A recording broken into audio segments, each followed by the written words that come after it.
In this video, I'm going to show you how to get back your archived post on Instagram.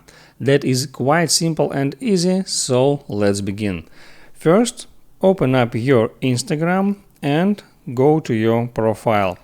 Here I got some my posts and let's archive any post. I like that. Select the post, tap on this three dots icon, and here tap archive. So now that post is kinda disappeared from my feed because it's archived now. And let me show you how to restore that post. For that, I tap on this three lines icon at the top right and here select archive.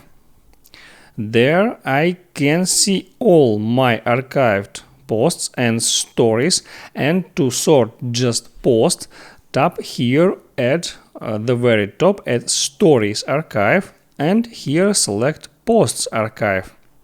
And there I can see just posts.